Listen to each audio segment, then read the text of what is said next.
জনপ্রিয় TikToker Prince মাউন্স গ্রেপ্তার হয়েছে, কিন্তু পুলিশে যখন তাকে ধরে এবং গাড়ি থেকে নিয়ে যাওয়ার সময় মনে হইতেছে তাকে যেন দাওয়াত করে শ্বশুর বাড়ি নিয়ে যাওয়া হইতেছে। কেন গ্রেপ্তার করা হলো তার বিস্তারিত এই ভিডিওতে আপনাদেরকে জানানো হইবে। টিকটকার প্রিন্স মাউন এবং লাইলা সবসময় জনপ্রিয় সমালোচিত হয়ে থাকে ফেসবুক, ইউটিউব এবং টিকটকে। তারা দীর্ঘ 2.5 বছর একসাথে মিশে বিয়ের মতো সংসার করেছেন, কিন্তু তারা বিয়ে করে নাই। নায়ক শাকিব খানের মতো হবে এবং তোমরা দেখেছো যে নায়ক শাকিব খান কিন্তু কখনো বিয়ের কথাটা প্রকাশ্যে আনেনি। কোথায় সাকিব, অপু আর কোথায় লাইলা আর প্রিন্স মামুন, ভাবা যায় বিশ্বাস।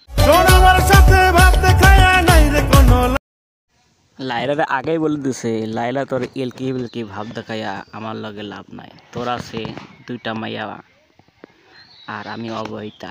আল্লাহ ভাই, আমি কান ধরছি, প্রয়োজন নাকে খত দিব, ঠিক আছে? আমি আর ওর সাথে নাই।